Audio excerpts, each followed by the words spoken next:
Hello दोस्तों, जैसा कि आप जानते हैं हम 7 अजूब दुनिया के 7 अजूबों के बारे में बात कर रहे हैं। जैसा कि आप जानते हैं कि कल मैंने the great wall of China के बारे में बताया था, उसी प्रकार आज हम जानते हैं ताजमहल के बारे में। ताजमहल को प्रेम का प्रतीक भी माना जाता है और साथ में ही ताजमहल को बनाना किसने बनवाया था इसके बारे में भी जानते हैं। तो ताजमहल को शाहजहाँ ने बनाया था, अपनी प्रिय पत्नी मुमताज़ महल की याद में बनवाया था। मुमताज़ की मृत्यु 1631 में बच्चे को जन्म देते समय हुई थी और उसी वर्ष शाहजहाँ ने अपने स्मारक निर्माण का आदेश दिया था। ताजमहल को प्रेम कला और वास्तुकला का अद्वितीय संगम माना जाता है। इसका निर्माण कार्य 1632 में शुरू हुआ और लगभग 22 वर्षों में पूरा हुआ, यानी कि 1653 के आसपास में ताजमहल बनके तैयार हुआ। इसमें लगभग 20,000 कारीगरों, शिल्पकारों और मजदूरों ने भाग लिया।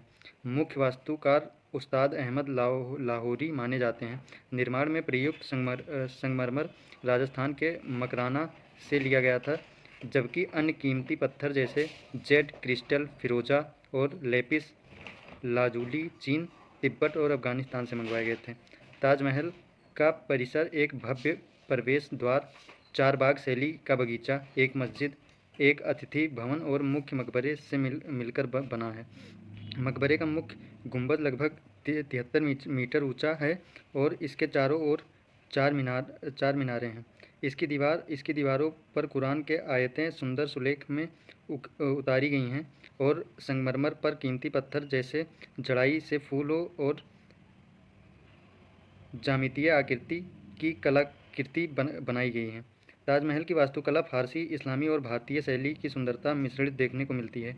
इसकी प्रेरणा मुगल काल की अन्य इमारतों जैसे हुमायूं का मकबरा और इत्माद उद्दौला के मकबरे से ली गई है। इसके पूर्ण समरूपता, 4 बाग शैली और संतुलन आधारित डिजाइन पर मुगल वास्तुकला की विशेषता है। 1658 में शाहजहाँ के पुत्र औरंगजेब ने सत्ता से हटाकर आगरे के किले में कैद कर दिया था और कहा जाता है कि उन्होंने अपने अंतिम वर्षों में ताजमहल को देखकर ही अपना समय बिताया था। 1666 में उनकी मृत्यु के बाद मुमताज़ महल के बगल में ही ताजमहल में दफनाया गया था। तो मतलब शाहजहाँ को मुमताज़ महल के बगल में ही दफनाया गया था जब उनकी मृत्यु 1666 में हो जाती है। ब्रिटिश शासन के दौरान ताजमहल की मरम्मत की गई और आज भी इसे संरक्षित रखने के लिए कई प्रयास किए जा रहे हैं।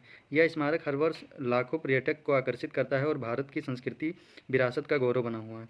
ताजमहल केवल एक मकबरा ही नहीं बल्कि प्रेम, विरह और स्मृति का प्रतीक माना जाता है। इसकी सुंदरता और भावात्मकता की गहराई आज भी लोगों को दिलों को छूती है। पर बात की जाए, क्या ताजमहल सच में प्रेम का प्रतीक माना जाना चाहिए? क्योंकि हमारे श्री राम भगवान